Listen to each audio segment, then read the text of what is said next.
What's going on, everybody? Have you ever wondered what it would be like if you quit Facebook gaming and you went over to Twitch, or maybe if you quit Twitch and you came over to Facebook gaming and you want to know what that kind of experience is like when you have to bring a community directly over to another platform?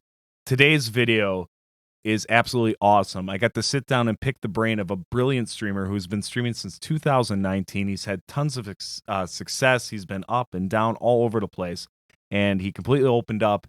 And I asked all the best questions I could think of to get you guys the information that you might need in case you are plateaued, or maybe you're just starting out, or maybe you're thinking about making the switch. This video is extremely important and is full of tons of information that I guarantee will help you. So, Grumpy Dustin Walrus. I don't know if the official will go with Grumpy Walrus is your streamer name, of course, and you've been on the Facebook for a long time. The main reason I asked you to come on this little channel / I don't know if you call it a podcast yet, but the premise of it is just I want to know your story, and I think it's interesting when streamers compare Twitch and Facebook and how different they are, and I think a lot of streamers have a misconception of how drastically different these platforms are. So when they hop over, it's usually like a reality slap. I had my experience last July. I lost my account for a month, so I started streaming on Twitch to fill the void.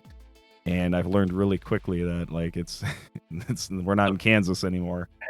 But let's rewind back a little bit. How long have you been streaming, and kind of lead up to the what led to deciding to go to Twitch in the first place?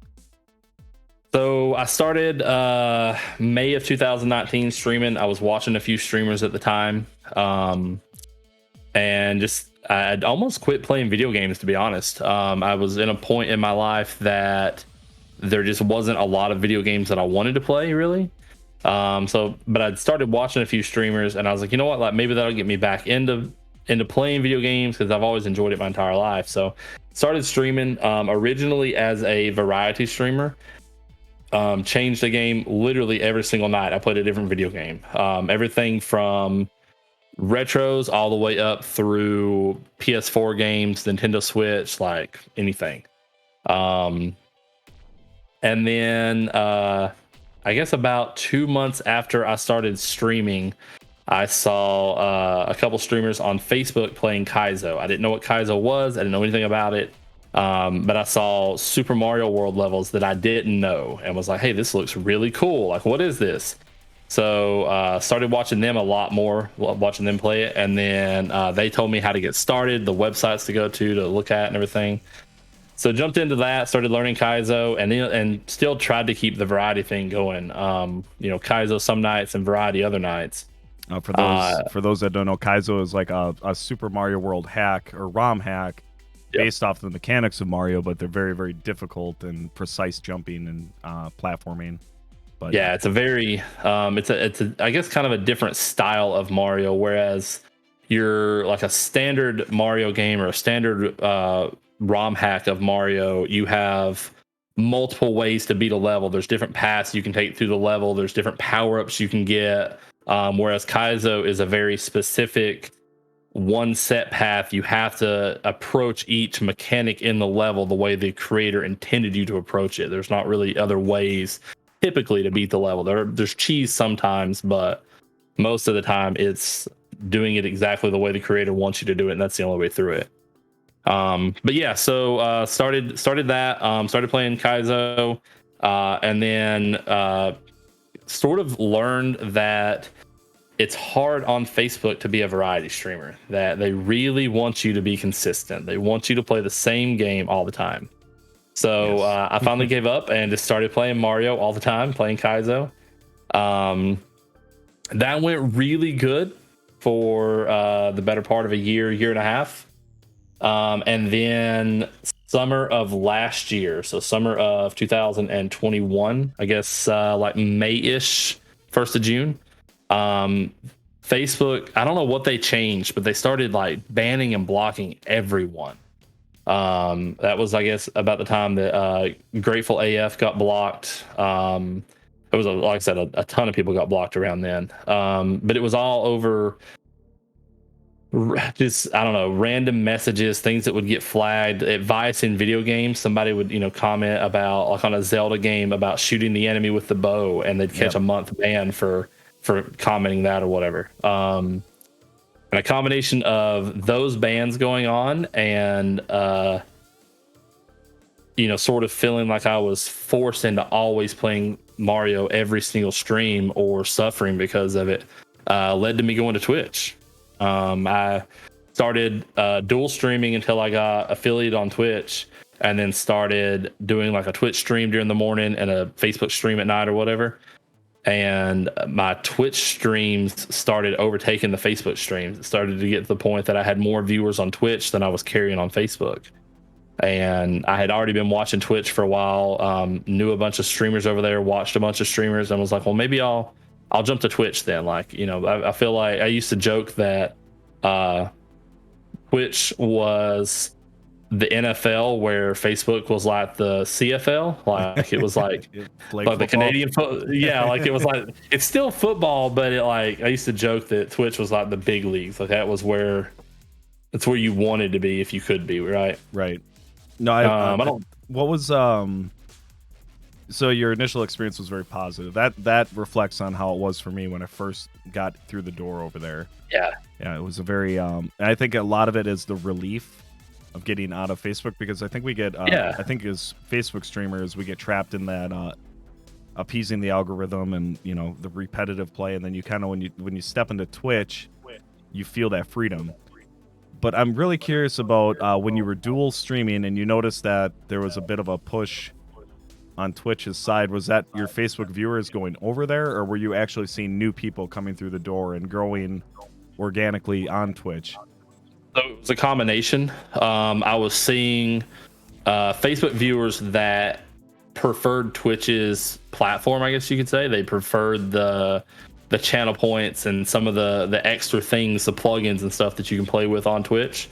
They enjoyed that, and then I started seeing the Kaizo community on Twitch start tuning in, and streamers that I had watched started hanging out and were telling their community, that I was coming over and that they had been watching me on Facebook, and now we're watching me on Twitch, and so it was a combination of both. Nice.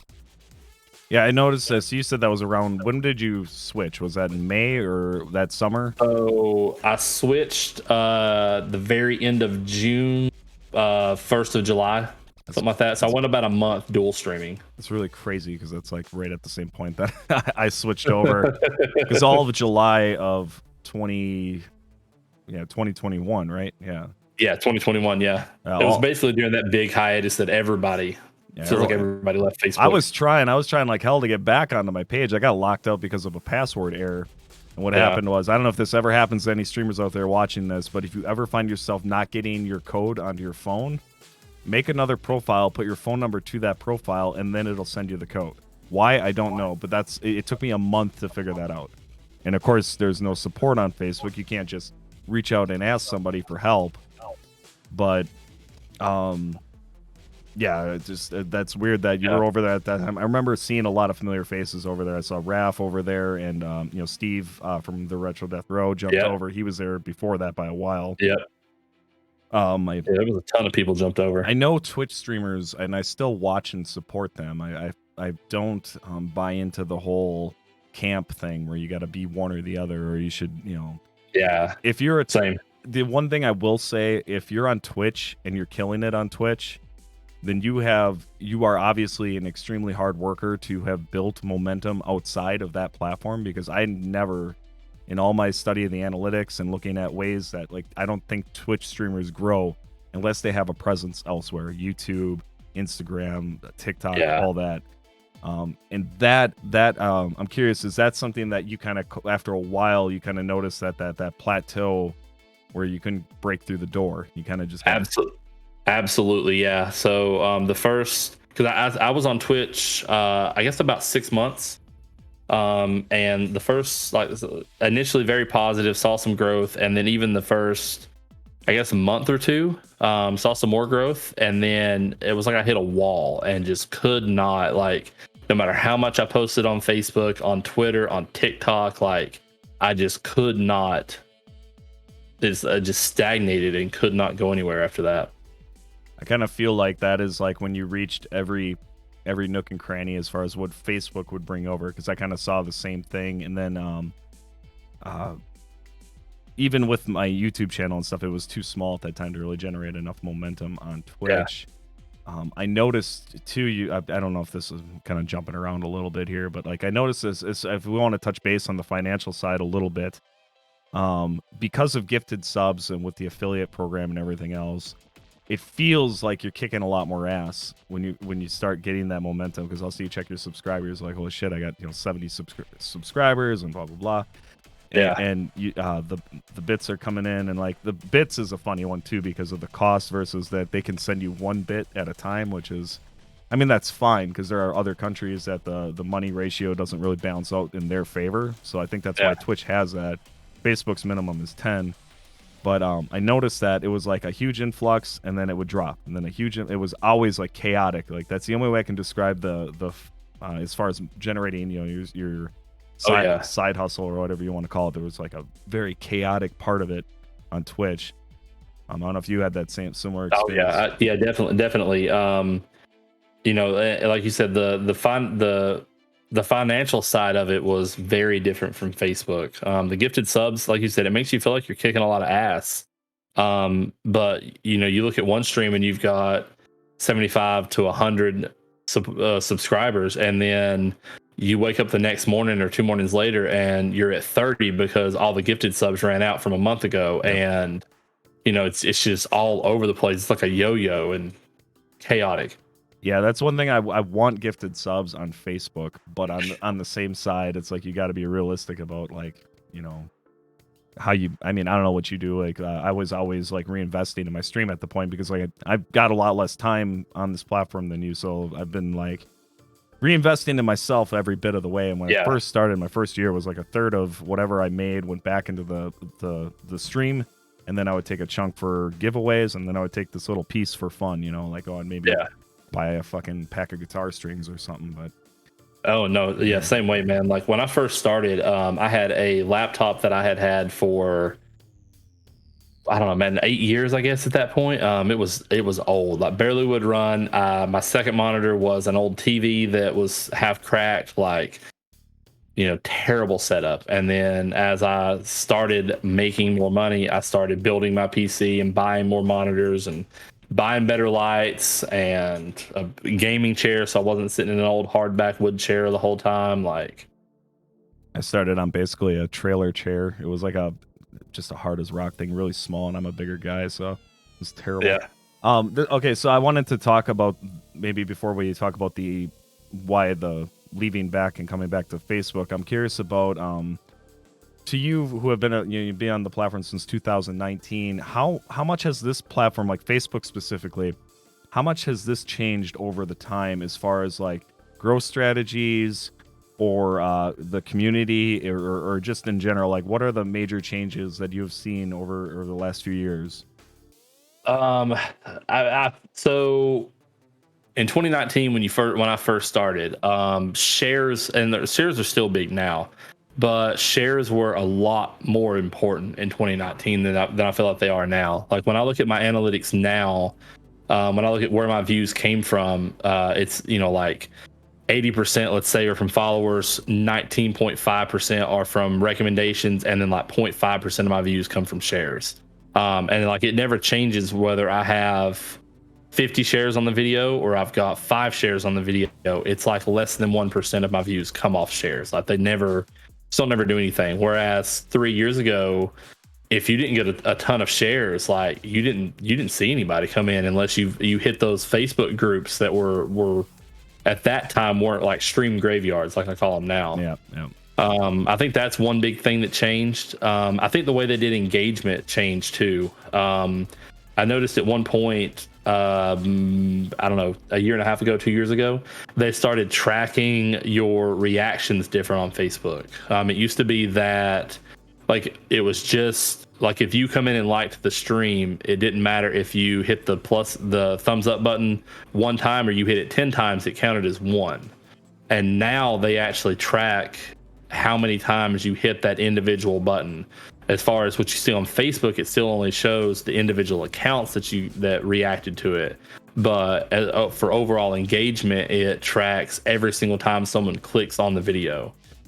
So that was one big thing that I noticed that they changed, that really kind of helped growth.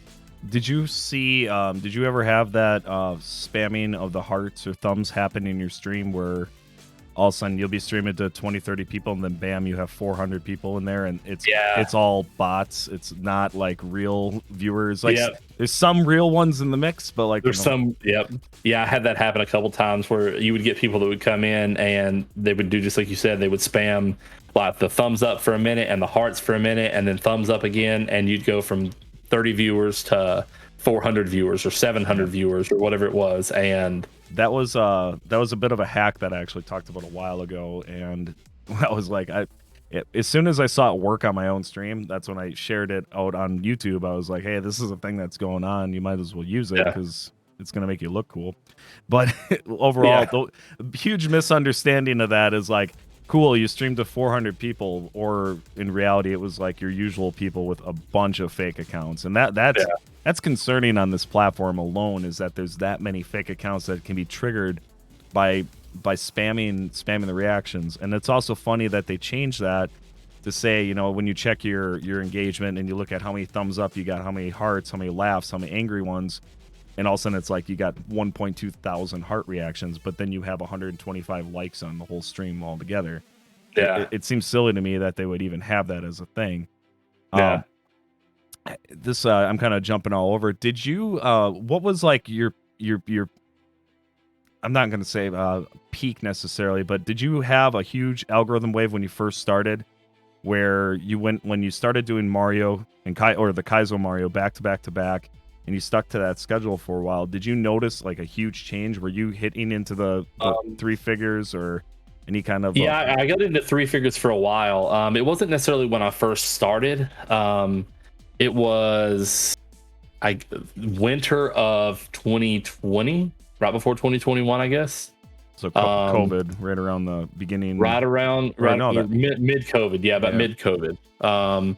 I was playing through Invictus. It was after I had went full-time Kaizo, and I was playing through Invictus, and it was I don't know, just like middle of December, I guess it was. I started going from averaging, I don't know, 20 to 30 till I went to like averaging 50 to 60 people. And then by the time I finished up that hack around the 1st of January, it was like I would start the stream and within 10 minutes there was 115 people in there. And like I would average that for the whole stream. And that was another big thing that sort of like prompted me towards Twitch. Was at that time Facebook hadn't put out the partner stuff. Like there was no path to partner at that time. I remember that was early on for me, but yes. Yeah, there was no path, so it was literally invite only if you were going to make partner on Facebook. Whereas on Twitch, it was like 75 concurrent viewers. So I went for a month and a half, 2 months on Facebook, averaging over 100 viewers concurrent in the video, and I had all my Twitch friends being like, "Dude, like if you were on Twitch, that's partner numbers." Like, and so I was like planted that seed of, man, if I can pick these people up and go here, that's partner status. And then it doesn't work that way, but yeah, the one thing I noticed when I switched is a lot of people watch Facebook streamers on their phones. And the biggest downfall I can say about Twitch is their mobile app is terrible if you have any kind of questionable internet at all. And Facebook seems to get you through no matter what. I've been in the weirdest spots in my job because I drive a truck around and I for my day job I pump people's shitters out. It's a really glamorous job, but I'm in like the countryside and like I'll have my headphones in listening to a streamer while I'm like in the middle of nowhere on Facebook. But then my friends on Twitch I can't watch unless I'm back in town and I'm by a even if they have the, what do they call that, the cog wheel that sets your bit rate or whatever it is. Resolution or whatever that switch or whatever. That's what my assumption was, why so many viewers from Facebook try Twitch and they're there for a little bit, but then they get frustrated. And I've even talked to some of the ones in my community that were just like, I can't watch it, so I'm not going to be there. I'm sorry. And it's a bummer. but I think that has to be the big downfall as far as trying to transfer the Facebook audience to Twitch. At least, and unless you did you have any other experiences that you kind of figured, or No, it was the same thing. Like, all the mobile viewers, the guys that watch Facebook on PC loved Twitch. Yep. But most of the guys that are hardcore mobile watchers hated the Twitch app because it's so awful. Yes. Yeah. Twitch, please fix that, because I think that would just fucking change everything for I think it everyone. would change the world. Yeah. Okay, YouTube's like somewhere in the middle. Did you ever think about YouTube? Because I think about YouTube. I think about it all the time. Yeah, man. I've thought about it even now, like dual streaming to YouTube sometimes. Like I actually set it up a while back to dual stream to YouTube, and just never have. I guess I don't do a lot on YouTube. Like I watch YouTube videos, like DIY videos or whatever if I need to learn how to do something, but reviews and stuff like that. But I've never really like watched streams on YouTube. Like I don't understand. I don't have a lot of experience or know anybody really to be like, hey, like teach me how to stream on YouTube. Like what do I need, right? I do think that they have the potential to take this all over if they wanted to. Oh yeah. But I don't know if they're ever going to make the full moves for it. I know I don't know if you ever watch Alpha Gaming, Harris or whatever. Harris Heller, yeah. He jumped over to YouTube and kind of almost sounds like he regrets it to a bit, but he's still like riding it out. And like that was a big deal when you started losing Twitch streamers to YouTube. It was like, okay, well, what the hell's going on here? Because he went and like Tim the Tap Man, and there's a few of them, yeah. Yeah, and that's something to always be aware of. I think if you're a streamer and up and coming, you want to try to kind of pay attention to like the atmosphere of these platforms a little bit, so you can kind of, I guess, make the right approach. I never tell streamers where to start, because I always say it's what you're more familiar with. If you know Twitch and you watch Twitch, then you should stream on Twitch. If you're on Facebook, if you don't know at all, then I might sway you over to Facebook just to get started. But ultimately, the ceiling at Facebook is not very high. And you mentioned the partner program. I am so frustrated by the partner program lately. Because I've been like 75% there, and then I got all the way up to 99.1%. And I'm just like, I'm just looking at it like, I can't be the only streamer to get to 99.1 and go back down. And sure as shit, now I'm back at like 78. So it's just like I'm doing this, and I'm just watching it, and I'm like, come on, man. But I don't think focusing on Twitch, or not Twitch, focusing on partner makes or break your stream at all. There are so many partnered streamers on Facebook in general, and I don't know if it's different with Twitch streamers, if they have that downfall or if they get let go or what the policy is there. But for Facebook, there's so many partnered streamers that are not doing well. Financially, they're going back to their jobs. They're suffering because, and a lot of them are blaming the algorithm and all this kind of stuff. But I don't know if it's just the algorithm, because you wonder. I always wonder if it's, when people got started on this platform, when it just kicked off, you had hundreds of thousands of viewers that didn't know about streaming, and the Facebook is throwing you in front of people, so you were getting this huge spike. Well, when COVID hits, you get how many new streamers on the platform? How many streamers did, like, I've inspired a few streamers to start. I'm assuming you have inspired streamers to start. We keep growing the platform, and that's gonna spread everybody out. And I think people misunderstand that when you think like, oh, I used to. That's why I'm always very hesitant. Like, yeah, great, I've managed to get close to partner, but I don't want to focus on it, because I really feel like at any moment I could come back down, and I'm just to find my comfort zone and just keep rocking. And I really try to steer people away from focusing on partner, because I focused on getting supporters, and it was the worst decision I ever did on my stream. I damn near ruined my stream because I was too focused on it instead of worrying about making good content. I think it comes back to that as well. Oh yeah, I agree 100%. But oh, go ahead. No, I did the exact same thing with supporters. Like when they released the metric to get supporters, like hardcore focused on, I want that badge. Like, how do I get that badge? And it nearly broke me. Like I was miserable. I gotta give a shout out to a good friend streamer of mine, Cherry Potter. she was trying like hell to get supporter, and then we all banded together, a bunch of streamers. We just kept raiding her back to back to back to like make it happen. She gets it the next week. They give supporter to everybody, which I do honestly think is a good thing. But it was just kind of funny because it's silly. It's silly because it brings in more confidence, and you can build your communities. And I really get frustrated with the competition side of streaming. Like, I don't buy into that at all. I raid streamers. I don't care if streamers come in under their names.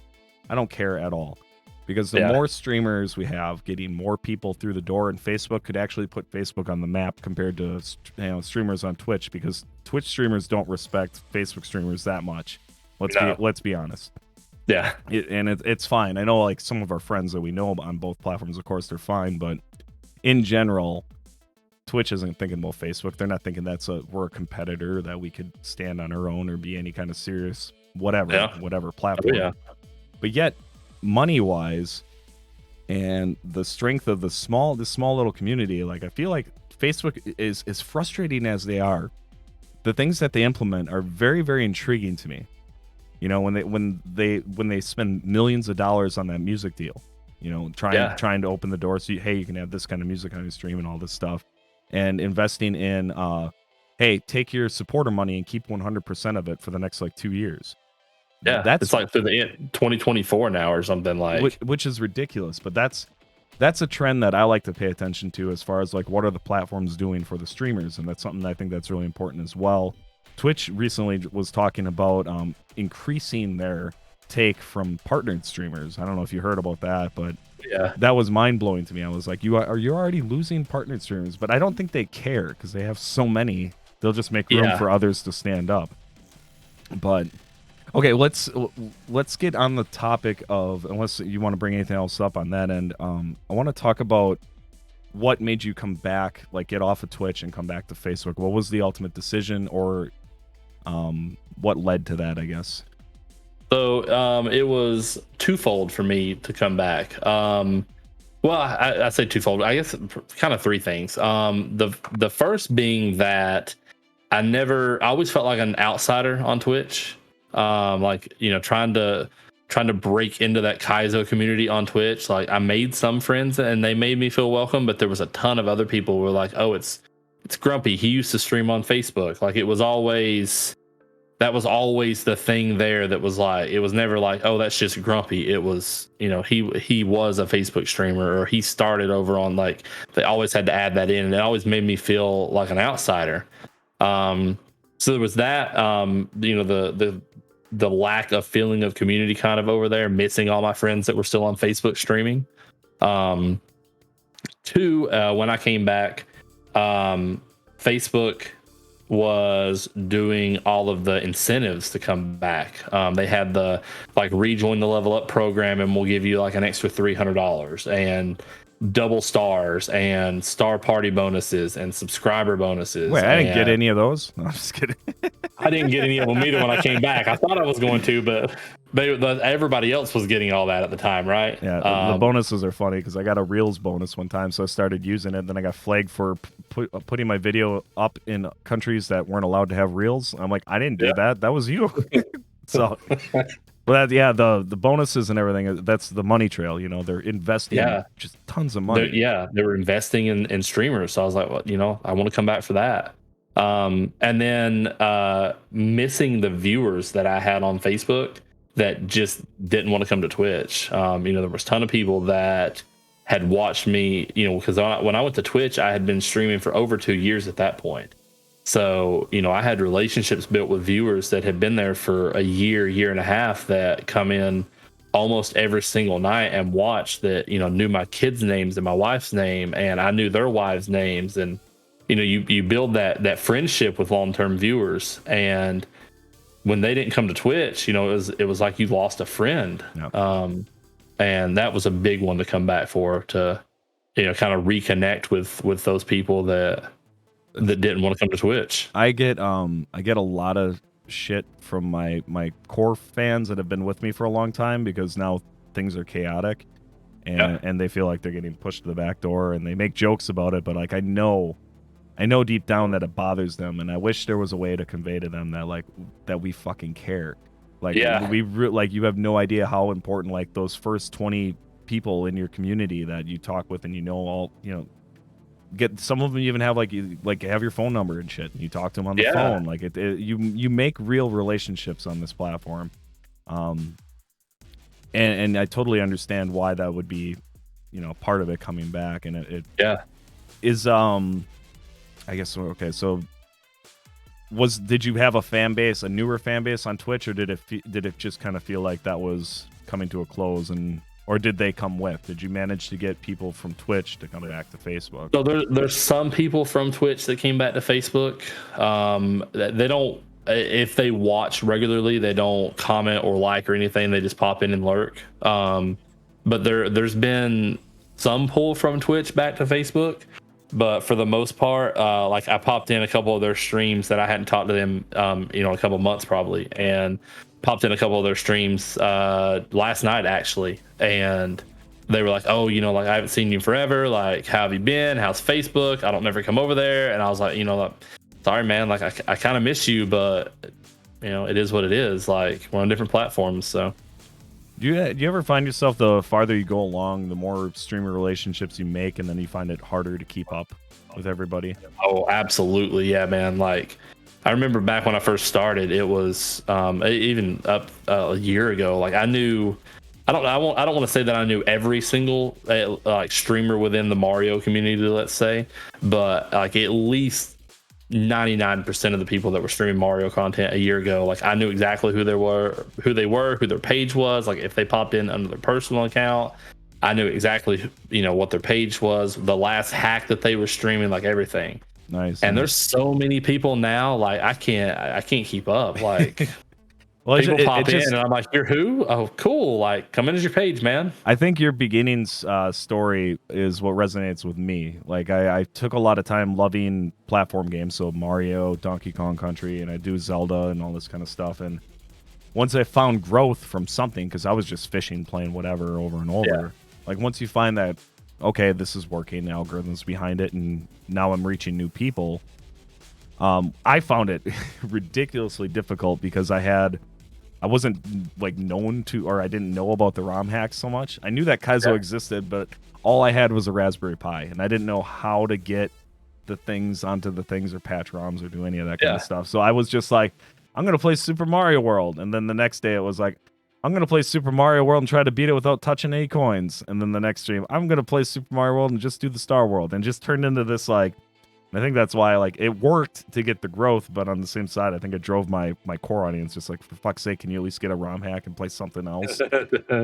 Yeah, but it's kind of cool though. It's a cool idea to do stuff like that. Well, I just knew I couldn't do the same thing. I am constantly, I don't know if you're the same way, but with my streaming and everything that I do between YouTube and just with everything, I never turn my head off. Like it's just constantly going with like, okay, what are we going to do tonight? I try to make notes, be really prepared on the stream itself.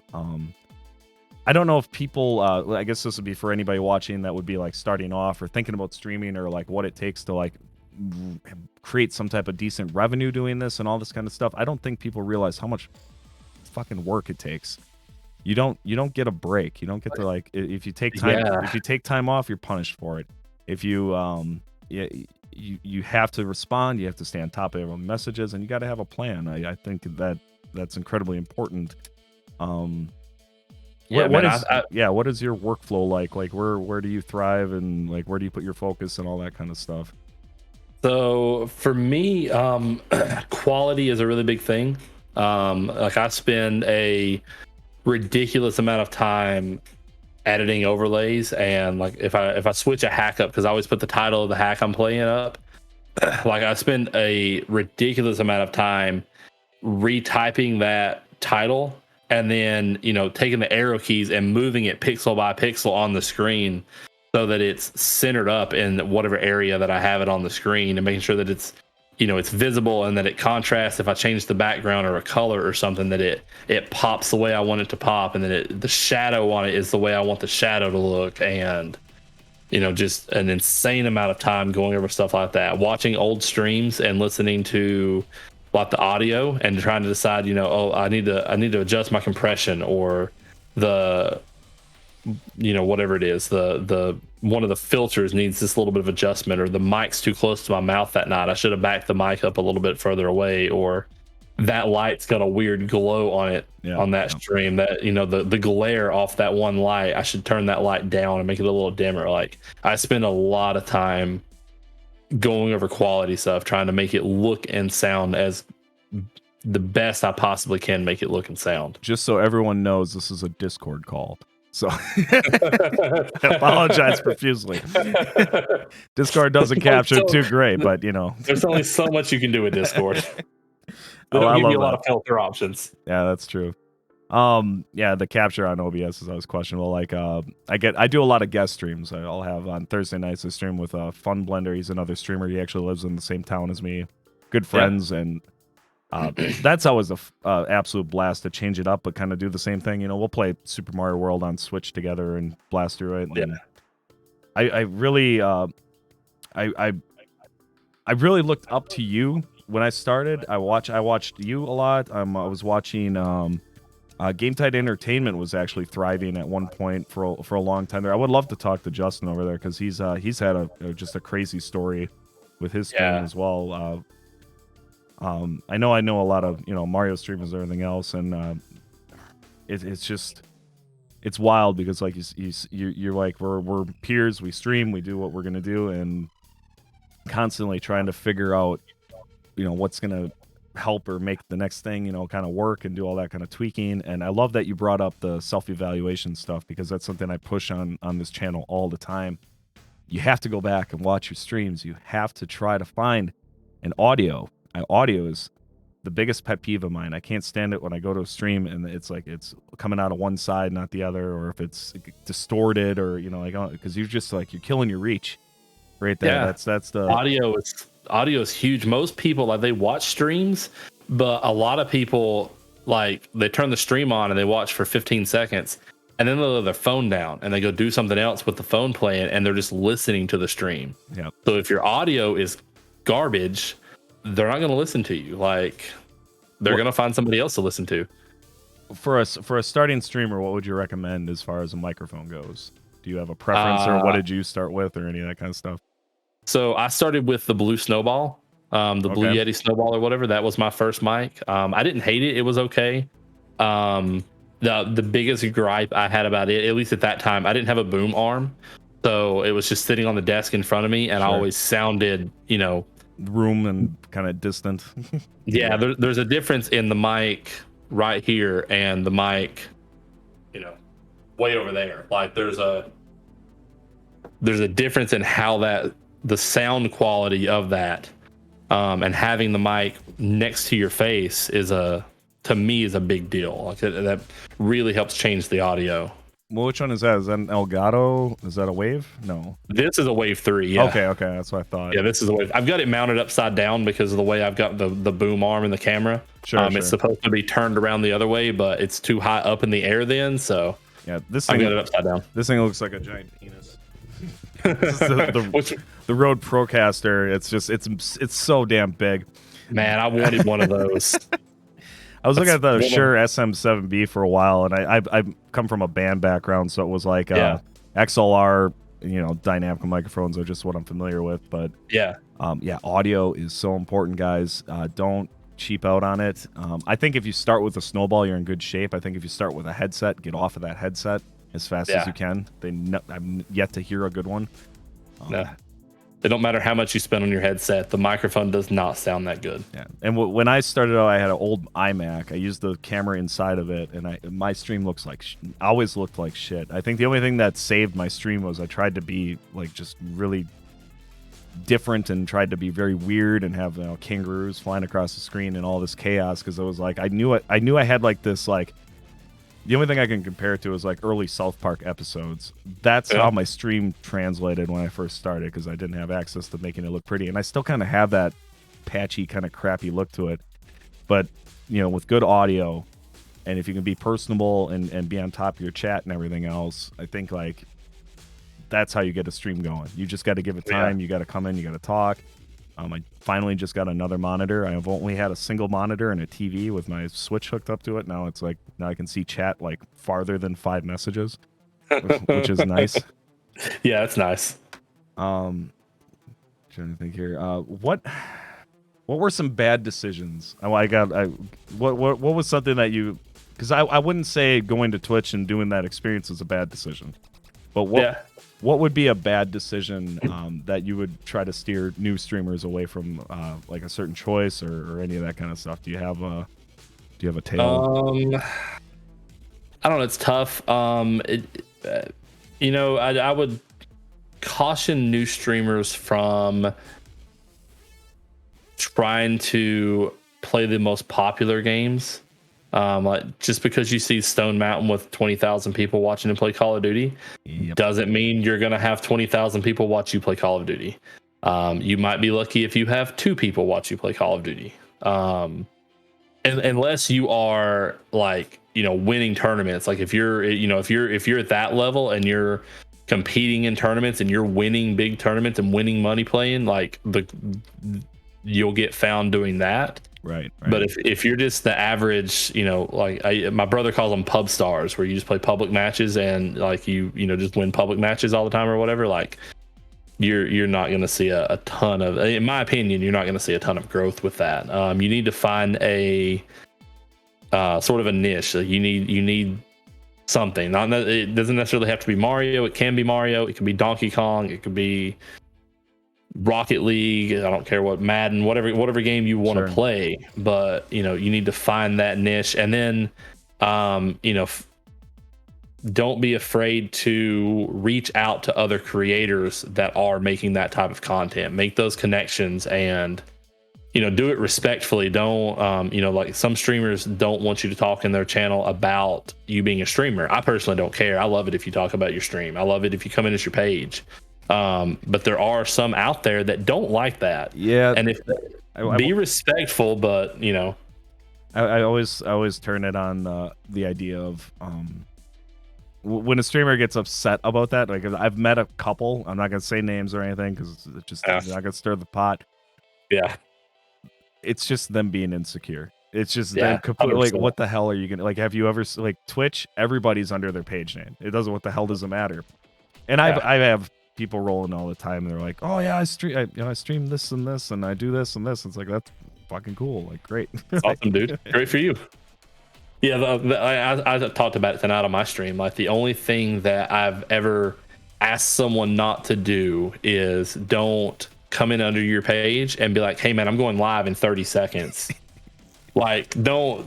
Even with that though. What do you think your community is just gonna be like? Oh, we've got to go. Yeah, my guys are like, "Oh, I'm out of here." Like the stranger's going live. I got to take off. Sorry. I've definitely seen that before too, and a lot of new creators they just don't know like what that looks like. And when you choose somebody out like that, because I've seen streamers do that too. It's like you look worse if you make a issue out of it. You look so much worse. You look insecure. You look like you got. Like it's almost like selfish, kind of like you never look good when you chew out a new streamer because they don't know them. Yeah, it's like even that, like in that situation, like my thing with that is like, it makes you look bad in the community in a way that, it looks like you're begging people to come watch you, where instead of letting your stream work and building those connections in the community and stuff like that. Yeah. People remember things. I guess that's another thing. Like the community remembers things that you've done or not done, and you kind of want to start off on the right foot. Definitely. Is there okay, so the let's see, we talked about the picking of the games. Is there you stream twice? You've streamed during the twice a day before, right? Or is that? Oh yeah. Okay. Yeah, not every day, but some days, yeah. Did you set up your schedule according to analytics, or did you kind of use like what worked with your home life and everything else that way? Is that like a home preference, or did you actually get scientific about trying to figure out where your peak viewers were? It was more home life. My peak. So I've looked at peak viewers, and I would do much better if I could stream about 4 hours earlier during the day. But it's like right there at dinner time and with my kids and bedtime routine and stuff like that. Like that stuff's more important to me than streaming when the peak time is that I could, potentially pull an extra 20 viewers or whatever it is.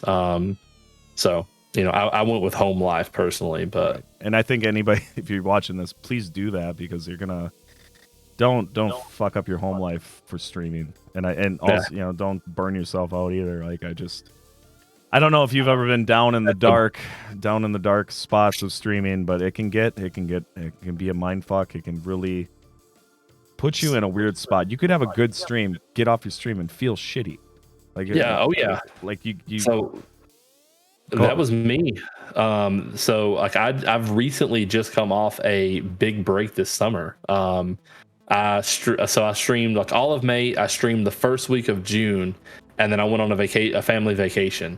I come back from the family vacation with the intentions of streaming, and just I didn't want to. Like I was like I would sit down in front of the computer and I would pull up OBS and like launch the game, and then I would just like sit here and stare at it and be like, man, like I could not bring myself to hit go live.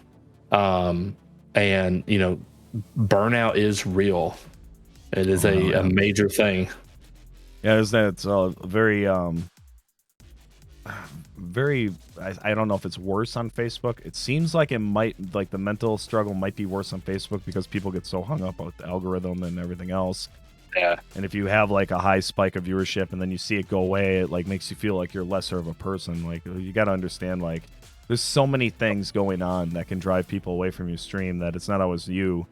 We had a dip, and some friend streamers and everything were all talking, and like, well, why is everything going down? Why is everything going down? What the hell's going on? And I was like, well, I don't know. Obi-Wan just came out. Stranger Things just came out. Like, we're not fucking Hollywood. Yeah, there's a lot of factors that isn't like personal. Like you gotta be accepting of that. And I don't know.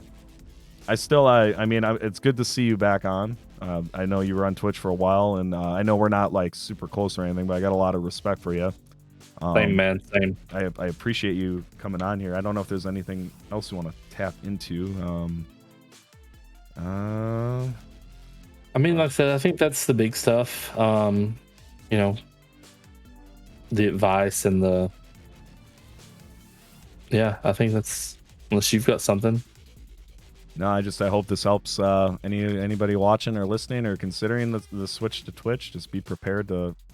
You got to have an outside something going. YouTube channel. Even with me, like my YouTube only drives in a few people each week. It's not glamorous by any means, and TikTok, of course, is one thing. But it seems like the turnaround for having a social isn't that great in general. Because when I talked to Saveroth Gaming, he had one of his TikToks hit like 500,000 views or something like that. It was insane. He got like 6 people in at the stream, and that's the payout that you're looking at. So yeah, it's and there's one thing that I've noticed, that like most people, they're on the platform that they want to be on, and it's really hard to convince someone to leave that platform to go somewhere else. Yeah, that's the damn truth too, because surprisingly, a lot of people on Twitch or a lot of people on Facebook don't even know what Twitch is. And a lot of people that watch my stream, and I'm sure yours, didn't even know what streaming was till they found us. It's just kind of like a new thing. That's why I think Facebook has the potential to being bigger and better. But I'm not trying to be negative or anything, but there's a lot of streamers that aren't that great. So they're getting the algorithm pushes when they start, and then a lot of people are kind of seeing that, and it's like they don't really know what the hell they're looking at, so they kind of pass it along. But the communities are growing. There's more and more streamers. There's more and more people excited. Crisis Super Mario World Central has got how many new ROMs every day? That's crazy. I know you got one on there, and one of my mods made me one, which is just bananas. Yeah, I've still got to play yours. Oh, you're gonna hate it. It's really hard. Nah. But yeah, man, I can't thank you enough. I appreciate it. And guys, get down in the description. I got Grumpy Wallace's live stream linked down there, so you can get on it. And is there anything else you want to send people out to or about to? No, man, I appreciate you having me on. And anybody that's watching this, if you ever need any help, I'm always available. Send me a message. I'm glad to help. Pop in a live stream. I'll answer any questions I can. I've have stopped my stream many times and showed someone how to do an overlay or how to do something in a Kaizo hack. If you want to try Kaizo, hit me up. I'll tell you how to start, show you where to go, show you some tricks. I'll hook you up. Nice.